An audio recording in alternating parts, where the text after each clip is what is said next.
استاد نے کہا کہ بچے اپنا آپ اپنا سبق پڑھیں.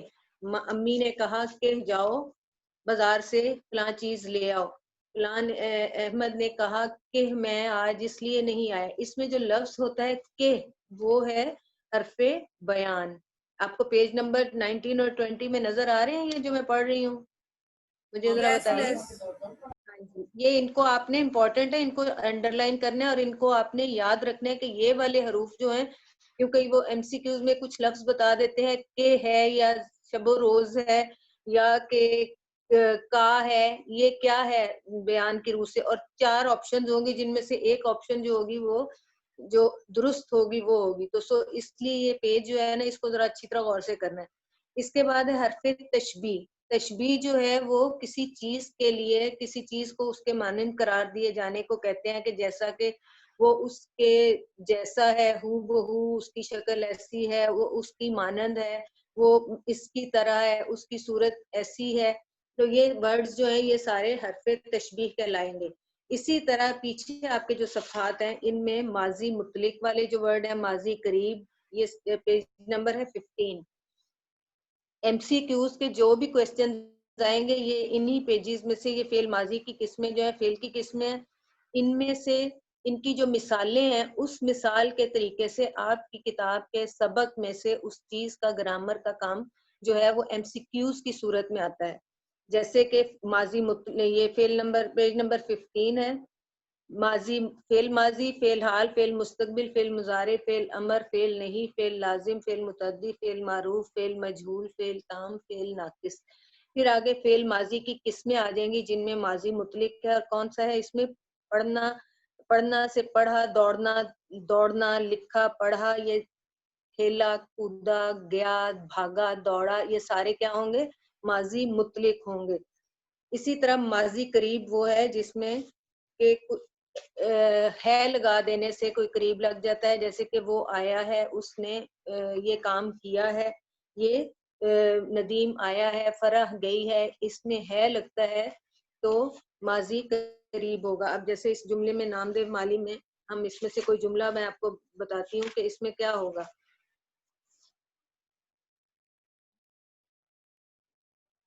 نیچ قوم خیال کی جاتی ہے،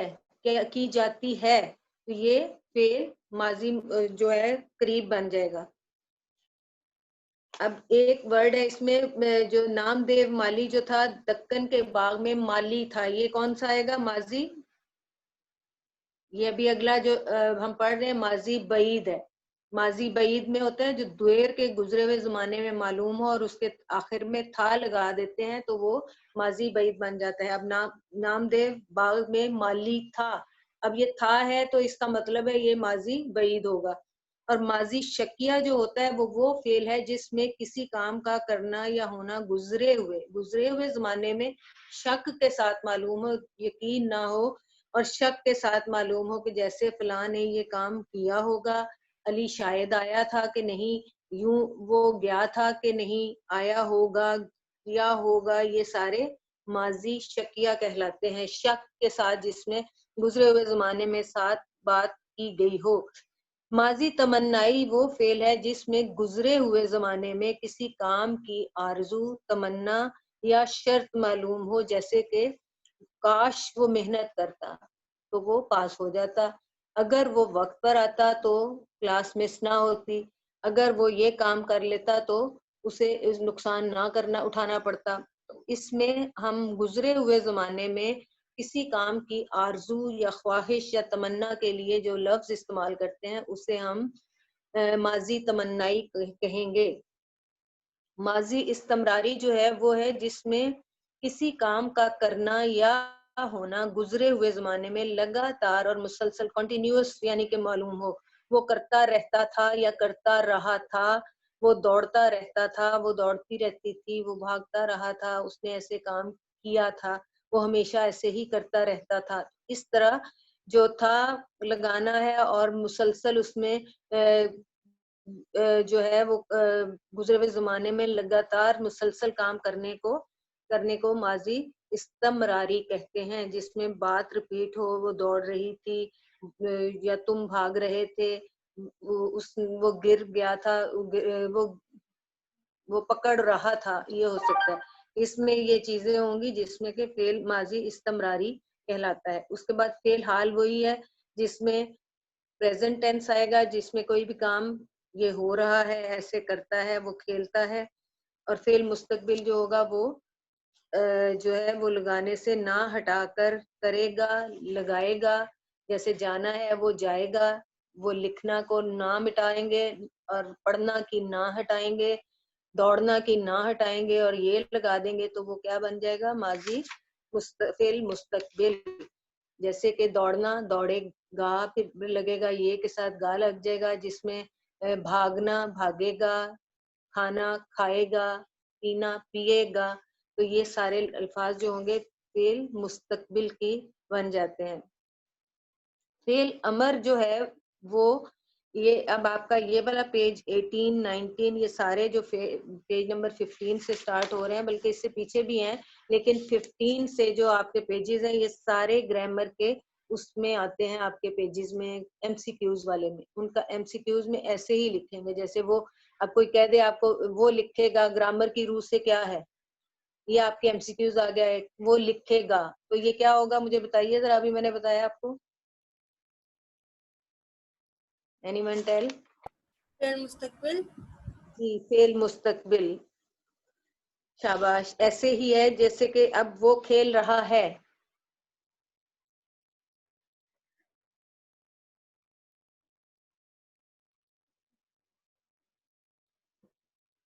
ان پیجز کو آپ نے بڑے غور سے ان کو انڈر لائن کرنا ہے، ان کی مثالوں کو یاد کرنا ہے، تاکہ آپ کو ایم سی کیوز میں جو بھی کوئی ایسا کوشچن آ جائے تو آپ کو پتا ہو کہ یہ گرامر کی ان کتابوں میں سے ہی وہ لیتے ہیں، وہ کہیں باہر سے نہیں دیتے۔ فعل امر جو ہے وہ کام کرنے کا حکم جیسے کسی کو کیا جائے تو اسے فعل امر کہتے ہیں، جیسے تم آؤ، تم کھاؤ، تم بیٹھو، تم جاؤ، فلاں جگہ تم نے جانا ہے، یہ اس طرح کا جب ہم کسی کو حکم کے ذریعے کہا جائے اس کو تو اس کو ہم کہتے ہیں امر، کہنے کا، حکم دینا۔ فعل نہیں وہ ہے جس میں کسی کام کے کرنے یا نہ ہونے کا حکم معلوم ہو، جیسے تم نہ جاؤ، تم نہ لکھو، تم نہ پڑھو، تم نہ بھاگو، تم نہ دوڑو۔ تو یہ اس میں جو ہے نہ کرنے والا جو ہوگا کلمہ جس میں لکھا جائے گا اسے فعل نہیں کہا جائے گا۔ فعل لازم وہ ہے جیسے کہ وہ ہنسا، دوڑا، آیا، گیا، نون نہیں لگتا اس میں لیکن الف لگتا ہے، آیا، گیا، بھاگا، دوڑا، اٹھا، بیٹھا، سویا، جاگا، یہ ان میں الف آتا ہے، نہ نہیں آتا، تو یہ سارے جو ہیں فعل لازم ہوں گے۔ فعل متعدی وہ ہیں جس میں فاعل کے ساتھ مفعول بھی چاہے، جیسے استاد نے سبق پڑھایا، اس جملے میں پڑھایا جو ہے فعل متعدی ہے، یعنی کہ فعل ہی ہے لیکن متعدی ہے۔ اب جس میں استاد جو ہے وہ فاعل ہے اور جس کے ذکر کرنے سے سبق جو مفعول ہے اس کے بغیر فعل کے معنی نہیں ہوتے، چنانچہ لکھا، پڑھا، کھایا، پیا، بیٹھا، دیکھا، یہ سب فعل متعدی ہیں۔ اب فعل معروف ہے جس میں کسی کا نام جب لکھا جائے، جیسے کہ آپ میں سب کے نام ہو، نام کسی کا لکھا جائے، احمد آیا، السا آئیں، فاطمہ گئیں، فاطمہ نے یہ کام کیا، تو اس میں جو یہ ورڈ ہے یہ معروف کہلاتا ہے، جو فعل جو اس کا ہوگا نا وہ معروف کہلاتا ہے۔ جیسے آپ کا نام کسی کے ساتھ ہو لیکن اگر ہم وہ آیا وہ گیا کہیں گے تو تب وہ معروف نہیں ہوگا، لیکن معروف کے ساتھ جو فعل وہ کرے گا اس میں اس کا نام ہونا ضروری ہے، اس فاعل کا۔ سمجھ آ گئی کہ جس میں کسی بچے کا یا کسی شخص کا نام ساتھ ہو اور اس کا آگے فعل ہو، اور وہ جو فعل ہو اسے فعل معروف کہیں گے۔ فعل مجہول وہ ہے جس کا فاعل معلوم نہ ہو، فاعل مطلب کام کرنے والا، اس کام میں جیسے کہ یہ خط لکھا گیا تھا، یہ فلاں شخص فلاں جگہ سے خط آیا، لیکن اس میں جگہ کا نام نہیں ہے، یہ خط نامعلوم جگہ سے آیا، یہ اس میں آیا، لکھا گیا، یہ سب فعل مجہول ہیں۔ چلیں جی، اب یہ فعل تام ہے، اسی طرح وہ فعل کے معنی اس میں بھی یہ سارے ملتے جلتے ہی ہیں سارے، کہ آیا، لکھا، فعل تام ہے۔ کیونکہ اسم فاعل اور خط مفعول کے بعد معنی بتائے گئے ہیں، مکمل ہو جاتا ہے جس میں معنی پورے ہو جائیں وہ فعل تام کہلاتا ہے، اور فعل ناقص وہ ہے جس میں جملے کے معنی مکمل نہ ہو. جس جملے کے فل معنی نکلتے ہوں وہ فعل تام کہلاتا ہے، اور جس جملے میں سے معنی نہ نکلتے ہوں وہ فعل ناقص کہلاتا ہے. ٹھیک ہے. اب یہ آپ نے گرامر کے 15 to 20 پیجز آپ نے ابھی یاد کرنے ہیں. یہ آپ کا ایم سی کیوز والے جتنے بھی آپ کے کوشچنز آتے ہیں آلموسٹ انہی پیجز میں سے آتے ہیں. اور اس کے آگے بھی ہے مرکب اضافی، مرکب توصیفی، وہ پیج نمبر 22 23 اور 24 تک ہیں. ٹھیک ہے. یہ آپ کے سارے گرامر میں پیجز ہیں جو کہ آپ کو آنے ہیں اس میں ایم سی کیوز میں. میں نے آپ کو ساتھ اس سبق کے نام دے مالک کے ساتھ ایک مضمون دیا تھا جس کا نام تھا محنت کی برکتیں. یاد ہے کسی کو؟ کسی نے یاد کیا ہے؟ گرلز کو یاد کیا مضمون؟ ہارون بیٹے آپ کیمرہ بالکل آن نہیں کر رہے، مجھے آپ کا رسپانس نہیں آتا، مجھے کیسے پتا چلے گا کہ آپ میری کلاس میں ہو یا نہیں ہو، یا کوئی آپ اٹینڈ کر رہے ہو. کوئی آپ آنسر تو کریں بیٹا، مجھے کوئی سوال پوچھیں. آپ کو کسی کام کی ضرورت ہے، کسی بات کی سمجھ نہیں آئی، آپ کچھ پوچھیں تو صحیح. ہارون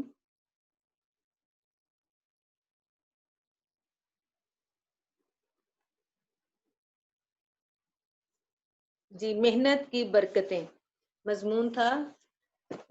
اس میں ہر کامیابی اور کامرانی کی ضمانت محنت اور مشقت ہے. یہ ایک ایسی صلاحیت ہے جس کا ثمر یا پھل ہمیشہ شیریں ہوتا ہے. روز اول سے لے کر آج تک انسان نے جو ترقی کی منزلیں طے کی ہیں ان میں محنت کو سب سے زیادہ دخل ہے. دنیا کے ہر ایک مذہب اور ہر ایک مفکر کی تعلیمات میں محنت کی عظمت کی تعلیم نمایاں نظر آتی ہے. حضور صلی اللہ علیہ وسلم کا ارشاد ہے، ترجمہ: محنت سے کمانے والا اللہ تعالیٰ کا دوست ہے. یہ ایک ایسا نسخہ کیمیا ہے کہ جس نے اس پر عمل کیا وہ کامیابی سے ہمکنار ہوا. حضور صلی اللہ علیہ وسلم کی زندگی دنیا کے سامنے ہے کہ آپ صلی اللہ علیہ وسلم کی پوری زندگی محنت سے عبارت ہے. آپ نے دین اسلام کی اشاعت کے لیے جس قدر محنت کی اس کی مثال دنیا میں نہیں ملتی. زندگی جہد مسلسل کا ہی دوسرا نام ہے. تاریخ نے آج تک کوئی ایسی مثال پیش نہیں کی کہ کسی نے بغیر محنت کے کامیابی اور مشقت کے اپنا نام پیدا کیا ہو. دراصل دنیا ایک عمل گاہ ہے. محنت کا آسان ترجمہ عمل ہے. کسی فرد یا قوم کو محنت کے بغیر عزت ملی ہے نہ مرتبہ. خوش قسمتی سے جو افراد شب و روز محنت کر کے اپنے آپ کو رفتوں اور بلندیوں پر پہنچا لیتے ہیں وہی لوگ ان عناصر میں شامل ہوتے ہیں جن سے کائنات کا ذرہ ذرہ محبت کرتا ہے. علامہ اقبال ایسے لوگوں سے اپنی محبت کا اقرار ان الفاظ میں کرتے ہیں: محبت مجھے ان جوانوں سے ہے ستاروں پہ جو ڈالتے ہیں کمن. عمل کے اس میدان میں جو شخص زیادہ محنت کرتا ہے وہ بلند مرتبہ پا جاتا ہے اور بڑا آدمی بن جاتا ہے، مگر جو شخص سستی اور لاپرواہی کا مظاہرہ کرتا ہے ذلت اس کا مقدر ٹھہرتی ہے. مسلسل چلنے والے اپنی منزل کو پا لیتے ہیں اور محض سوچنے والے زمانے کے ہاتھوں کچلے جاتے ہیں اور ناکام قرار پاتے ہیں. تاریخ اسلام سے ظاہر ہوتا ہے کہ انبیاء کرام اپنے کام خود کرتے تھے. انہوں نے خود بھی محنت کی اور اپنے آنے والے لوگوں کے لیے زرعی مثالیں چھوڑی. حضرت آدم علیہ السلام انبیاء کرام جو تھے وہ بھی محنت والے کام کیا کرتے تھے، محنت مشقت والے کام کیا کرتے تھے، اور جن کے لیے وہ اپنی کمائی کا ذریعہ انہوں نے ان محنت کے کاموں کو بنایا. جس میں حضرت آدم علیہ السلام کا کام جو تھا کھیتی باڑی کرتے تھے، حضرت ادریس علیہ السلام جو تھے کپڑے سیا کرتے تھے، حضرت نوح علیہ السلام لکڑی کا کام کرتے تھے، حضرت ہود علیہ السلام تجارت کرتے تھے، اور حضرت ابراہیم علیہ السلام بھی کھیتی باڑی کرتے تھے. حضرت یعقوب، حضرت شعیب اور حضرت موسیٰ بھی کاشتکاری کرتے تھے. حضرت داؤد جو تھے وہ لوہے سے زرہ بنایا کرتے تھے جو جنگ میں فوجیوں کے جوانوں کے کام آیا کرتی تھی. دنیا میں کوئی بھی مقام حاصل کرنے کے لیے مشکلات کا ہونا فطری بات ہے۔ آسائش اور آرام پانے کے لیے تکالیف کے صبر آزما مراحل سے انسان کو گزرنا پڑتا ہے۔ کئی مقامات پر تو مایوسی اور بد دلی جو ہے وہ قوت عمل پر حملہ آور ہوتی ہے، لیکن جرت، صبر و استقامت اور عزم کے ہتھیاروں سے یہ تمام مراحل بخوبی سر کیے جا سکتے ہیں۔ ہمارے ہاں ایک بڑی بدبختی یہ ہے کہ کئی افراد اپنے ہاتھ سے کام کرنے کو آر سمجھتے ہیں، آر یعنی شرم محسوس کرتے ہیں، حالانکہ ہم جب اپنے نبی مکرم حضرت محمد صلی اللہ علیہ وسلم کی زندگی کو دیکھتے ہیں تو انہوں نے زندگی کے ہر شعبے میں خود محنت کی اور اپنے ہاتھوں سے اپنے کام کیے۔ آپ صلی اللہ علیہ وسلم اپنا جوتا خود مرمت کر لیتے تھے، کپڑے خود سی لیتے، بکریاں چرائیں انہوں نے، حتیٰ کہ مسجد کی تعمیر اور دوسرے تعمیری کاموں میں صحابہ کرام رضی اللہ عنہ کے ساتھ مزدوروں کی طرح کام کیا، یہاں تک کہ گھر کی صفائی تک خود کی اور محنت کرنے والے کو اللہ کا دوست قرار دیا۔ محنت ہی سے ترقی ممکن ہے، جس شخص کے حصول کے لیے محنت سے کوشش کی جائے وہ ضرور مل جاتی ہے۔ کسان محنت سے کھیت میں بیج ڈالتا ہے، فصل میں گوڈی کرتا ہے، پانی دیتا ہے، پھر جا کر اسے اناج کی دولت ہاتھ لگتی ہے۔ اس کے برعکس جو کسان سستی اور کاہلی کا مظاہرہ کرے گا تو اسے کچھ بھی حاصل نہ ہوگا۔ اب ایک طالب علم کی زندگی کو ہم دیکھتے ہیں کہ اس کی زندگی بھی محنت سے عبارت ہے۔ ان کے لیے تو ایکسکیوز می بیٹا 2 منٹ۔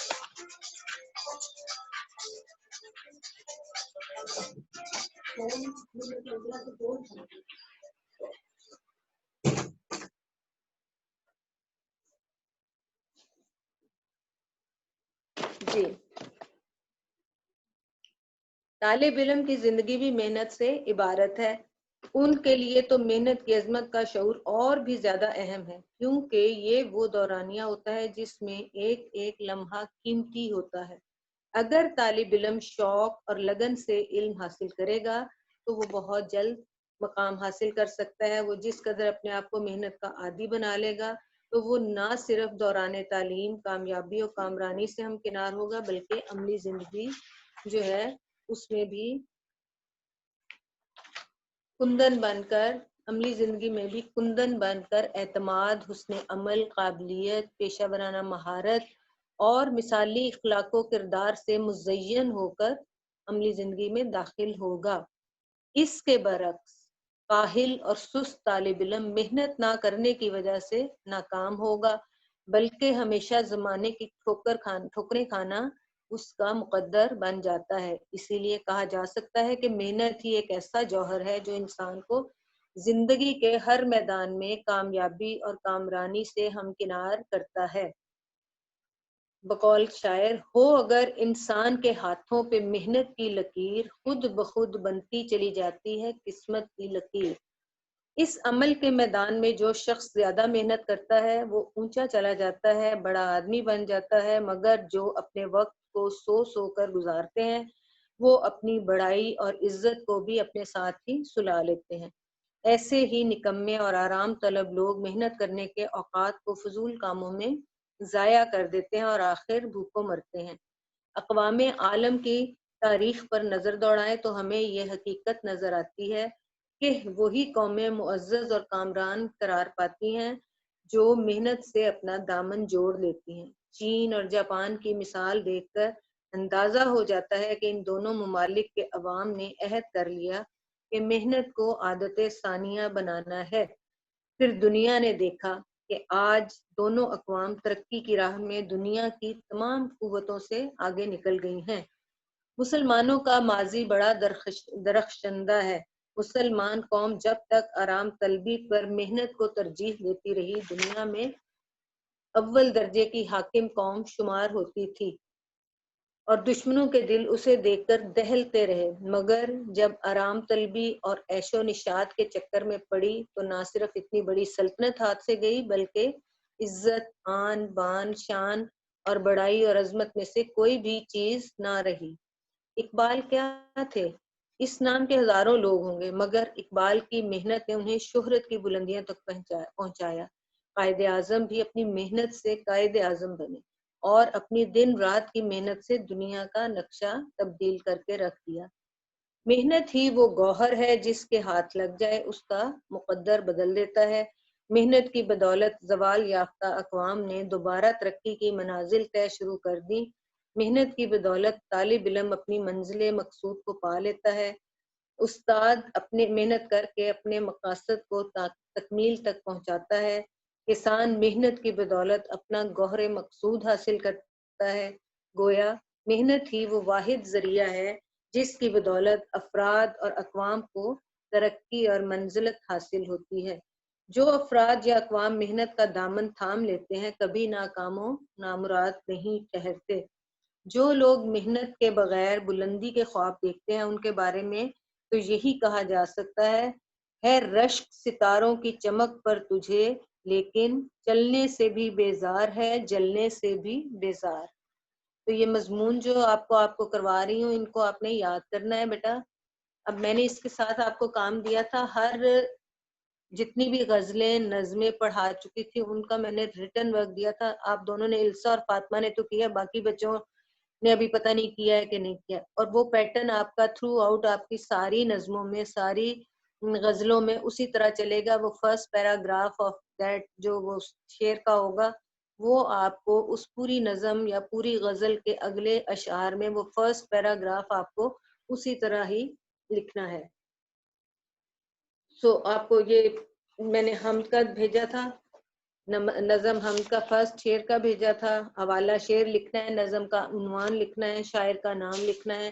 اسی طرح میں نے نعت کا بھیجا تھا، اس میں بھی حوالہ شعر لکھنا ہے، نظم کا عنوان نعت ہوگا، شاعر کا نام احسان دانش ہوگا، پھر مفہوم ہوگا، پھر تشریح ہوگی، اور اس میں جو فرسٹ پیراگراف ہوں گے وہ آپ کا کسی بھی نعت کا یعنی کہ کوئی اور شعر بھی اگر آپ کو سپوز آ جاتا ہے پیپر میں کوئی بھی، تو آپ کو اسی طرح مفہوم لکھنا ہے، اسی طرح نظم کا عنوان لکھنا ہے، اور اسی طرح تشریح طلب شعر جو تھا یہ اس نعت سے لیا گیا ہے اور اس میں کس نے لکھا ہے، نعت کے شاعر کا تھوڑا سا حوالہ دیں گے، ان کے 2-3 خوبیوں کو بیان کریں گے، پھر اس نعت کے اندر نبی پاک صلی اللہ علیہ وسلم کی جو خوبیاں بتائی ہیں وہ لکھنے کے بعد پھر وہ جو شعر آپ کو کویسچن میں آیا ہوگا تشریح کے لیے اس کی آپ نے تشریح کرنی ہے۔ پیٹرن اسی لیے میں نے یہ آپ کو دیا تھا کہ یہ اس کے لکھنے کے یہ جو ہے نا یہ آپ کو ہر اپنے رجسٹر میں لکھنا ہے اور پھر یاد کرنا ہے، اور اس کے بعد آپ کو اسکول سے ان ساری نظموں کی تشریح جو ہوگی وہ مل جائے گی۔ پتہ کی ہے اسکول سے آپ لوگوں نے؟ ویسے ہمیں فاطمہ، باقی سبجیکٹ کے نوٹس مل گئے ہیں اور نعت اور ان کے غزلوں کے نہیں ملے، شاعری شعروں کے اور تو مضامین کے؟ ان کے تو میں نے پرنٹ نکلوائے تھے، سب مضمون کے میرے پاس پرنٹس ہیں۔ اچھا، لیکن وہ باقی نا باقی ایک لاسٹ پہ جو آپ نے یہ محنت کی برکتیں والا بھیجا تھا تو وہ کہتے ہیں ان کا پرنٹر خراب ہے، تو وہ میں نے پھر باہر سے پرنٹ نکلوا لیا۔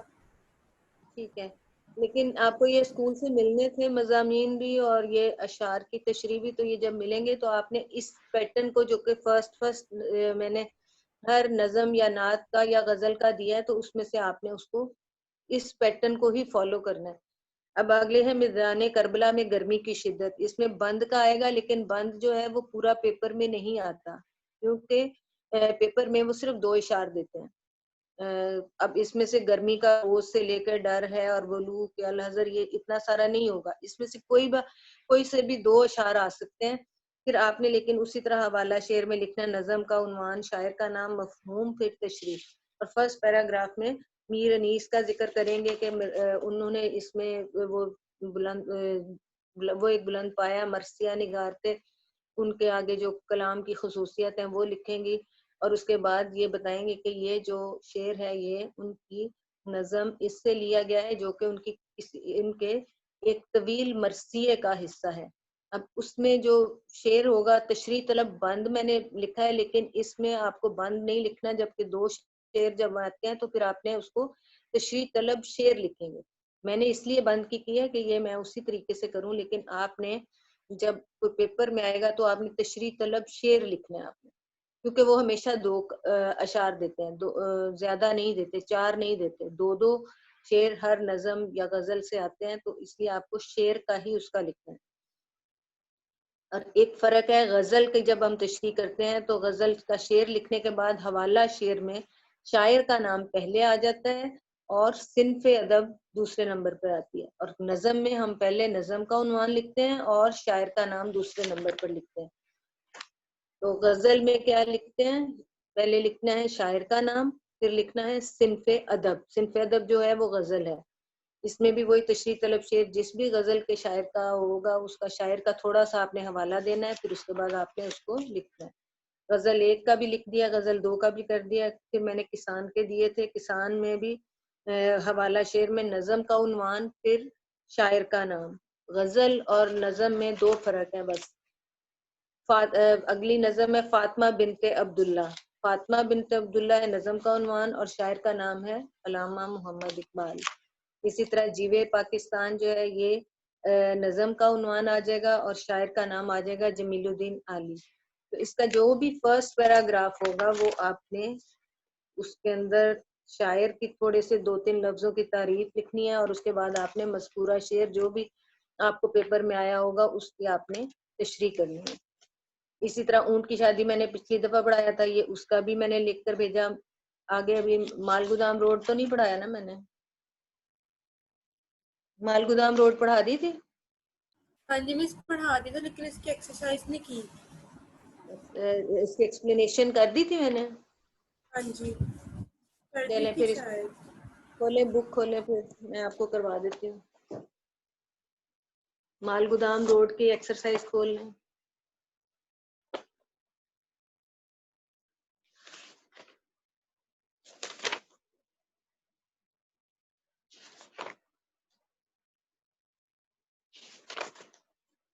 ویسے ایک دفعہ فاطمہ سے بھی پوچھ لیں، کیا پتا فاطمہ نہ بیٹا مال نہ گودام پڑھا روڈ ہو۔ پڑھائی تھی؟ فاطمہ مجھے نہیں لگتا کہ میں نے پڑھائی ہے ویسے ابھی، لیکن چلیں بہرحال نہیں فاطمہ پڑھائی۔ نہیں پڑھائی ابھی، چلیں اونٹ کی شادی تک تو پڑھایا تھا میں نے۔ اچھا پھر پڑھا دیں۔ جی، یوں تو میرے شہر میں سڑکیں کئی ہیں لازوال، لیکن ایک ایسی سڑک بھی ہے جس کی نہیں ہے کوئی مثال۔ اب یہ جو نظم ہے یہ شاعر دلاور فگار نے لکھی ہے۔ دلاور فگار جو ہیں وہ جو ہے مزاحیہ شاعری میں کرتے ہیں، اور وہ جو ہیں اس نظم میں پشاور کی ایک سڑک ہے جس کا نام مال گودام روڈ ہے، اس کے بارے میں ذکر کر رہے ہیں۔ شاعر کہتے ہیں اس کہ یہ ویسے نظم مرزا محمود سرحدی کی لکھی ہوئی ہے۔ سوری، ہاں مرزا محمود سے، دلاور فگار کی تو وہ تھی اونٹ کی شادی، سوری۔ ان کی شادی تھی۔ ہاں جی۔ تو یہ جو ہے نا مرزا محمود سرحدی یہ پشاور کی ایک سڑک کا ذکر کر رہے ہیں کہ ویسے تو وہ کہتے ہیں کہ میرے ہر شہر میں بہت سی سڑکیں ہوتی ہیں، لیکن کوئی ایک سڑک ایسی ہوتی ہے جس کے اندر کوئی ایسی اس کی خوبی یا خامی یا کمی ہوتی ہے جو کہ کوئی اگر اس پر انسان سفر کرے تو وہ اس کو ہمیشہ کے لیے یاد رہ جاتی ہے۔ تو شاعر بھی جو کہتے ہیں کہ میرے شہر میں پشاور میں، یہ پشاور کی سڑک ہے، پشاور میں یوں تو بہت سی سڑکیں ہیں لیکن ایک سڑک جو ہے مال گودام روڈ اس کا نقشہ کھینچتے ہیں اور کہتے ہیں کہ وہ ایک قدیم اور لازوال پرانی ہے اور اس کی کبھی نہ ختم ہونے والی وہ سڑک ہے، ایک جس کو مثال ڈھونڈنا ناممکن ہے۔ یہ جو سڑک ہے مال گودام روڈ پشاور کی ایک بڑی مشہور اور معروف سڑک ہے، لیکن اس پر آگے بھی ذکر آئے گا نظم میں۔ اب شاعر جو ہیں یہ اس کے بارے میں بتا رہے ہیں کہ پورے شہر میں سڑکوں کا جال بچھا ہوا ہے، لیکن جو سڑک مال گودام روڈ ہے اس کے کیا کہنے، جو بھی کوئی شخص ایک دفعہ اس سڑک پر سفر کر لیتا ہے تو وہ اس کے لیے ایک یادگار سفر بن جاتا ہے، اور وہ پھر اس کے بعد کبھی بھی دوبارہ اس سڑک پر جانے کا سوچتا بھی نہیں، کیونکہ یہ سڑک ایسی ہے کہ جو بھی کوئی ایک بار اس پر سفر کر لے تو اس کے بعد وہ کانوں کو ہاتھ لگاتا دکھائی دیتا ہے۔ اب آگے سارے جو اشعار ہیں اس میں پھر وہ اس سڑک کی بدحالی کا ذکر کرتے ہیں شاعر کے، کیسے کیسے ہیں، کیا کیا اس میں مسائل ہیں جس کی وجہ سے لوگ اس پر جانے سے توبہ کرتے ہیں، کیا مسئلے ہیں اس سڑک کے جن کی وجہ سے جو بھی لوگ جاتے ہیں تو وہ اس سے آ کر واپسی پر کیا کانوں کو ہاتھ کیوں لگاتے ہیں۔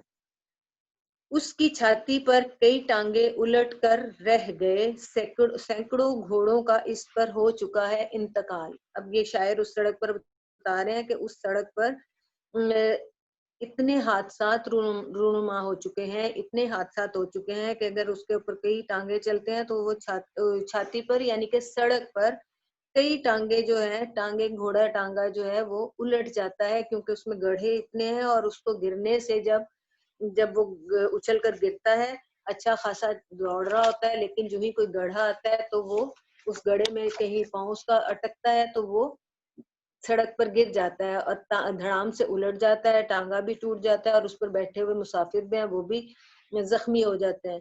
اب دوسرے مصرے میں شاعر کہتے ہیں کہ اس پر سینکڑوں گھوڑوں کا ہو چکا ہے انتقال، یعنی کہ جب وہ گھوڑا گاڑی جو گرتی ہے تو پھر ظاہر ہے جب جانور ہے اس کو بھی چوٹ لگتی ہے، اور اس طرح کے حادثات میں پھر گھوڑے کو بھی تکلیف پہنچتی ہے اور اکثر کئی دفعہ گھوڑا جان سے بھی ہاتھ دھو بیٹھتا ہے. اب اس سڑک پر جو ہے لوگوں کو سفر کرتے ہوئے ڈھیروں حادثات کا شکار ہونا پڑتا ہے. اکثر و بیشتر لوگ جو ہیں اس پر جاتے ہیں اور کوئی اونچی نیچی اور گڑھوں والی جگہوں سے جب وہ گرتے ہیں تو پھر اس کے بعد احتیاط کرتے ہیں اور پھر کہتے ہیں کہ آئندہ توبہ اس سڑک پر نہیں جائیں گے. اسی لیے شاعر جو ہے نا وہ یہ کہہ رہے ہیں کہ اس کی ٹوٹ پھوٹ، اس کی خستہ حالی سڑک کا جو ٹوٹا پھوٹا ہونا پکار کر کہہ رہی ہے کہ کوئی اس کی مرمت کر دے، کیونکہ اس پر گھوڑے جو ہیں وہ گرتے ہیں، اس کے اوپر ان کا انتقال ہو جاتا ہے، زخمی ہو جاتے ہیں مسافر. تو اس لیے وہ سوچتے ہیں کہ کاش کوئی اس سڑک کی ٹوٹ پھوٹ کو دیکھ لے اور اس کو درست کرنے کی کوشش کرے. آس پاس اس کے جو بستے ہیں نہ ان کی پوچھئے، جس قدر ویران ہے یہ ہے اس قدر وہ خستہ حال. اب شاعر جو ہے اس کی سڑک کا تذکرہ کرتے ہوئے کہتے ہیں اس شاہراہ کے ارد گرد جتنے بھی لوگ رہتے ہیں ان کی حالت کے بارے میں تو مت ہی پوچھئے. سچی بات تو یہ ہے کہ ان کی حالت بھی بہت ہی خراب ہے، بہت ہی خستہ حال ہے یا خراب ہے. وہ ان کے تکلیف کا احساس کرتے ہوئے شاعر جو ہیں وہ ان کے لیے ہمدردی کا اظہار کرتے ہیں اور کہتے ہیں کہ اس کے آس پاس رہنے والوں کی حالت کا تو اندازہ لگانے کے لیے یہی کافی ہے کہ جس قدر یہ سڑک ویران نظر آتی ہے اسی طرح اس کے ارد گرد رہنے والے لوگ جو ہیں وہ بھی ویرانی کا شکار ہیں، وہ بھی بری حالت کا شکار ہیں. اگر یہ سڑک ٹوٹی پھوٹی ہے تو اس کے ساتھ جو رہنے والے لوگ ہیں وہ بھی اسی طرح خستہ حالی کا، غربت کا شکار نظر آتے ہیں. اصل میں شاعر کا جو ہے کہ یہ بتانے کی شاعر کوشش کر رہے ہیں کہ اگر ملک میں یا شہر میں سڑکیں بالکل صاف ستھری ہوں گی، آرام دہ ہوں گی تو اس پر سفر کرنے والے لوگ جو ہیں وہ سفر کریں گے تو ان کو خوشی محسوس ہوگی اور ان کو تھکاوٹ یا تکلیف نہیں ہوگی. لیکن اگر سڑکیں خراب ہوں گی تو جو بھی ان پر سفر کرے گا تو ظاہر ہے وہ پھر اس سفر سے توبہ ہی کرے گا اور پھر اس کے بعد اس کی تھکاوٹ کا بھی برا حال ہوگا اور اس کی خود سے بھی یہ اسی طرح کی حالت ہو جائے گی کہ آئندہ وہ اس سڑک پر جانے کا سوچے بھی نہ. تو اس لیے وہ شاعر کے خیال میں جو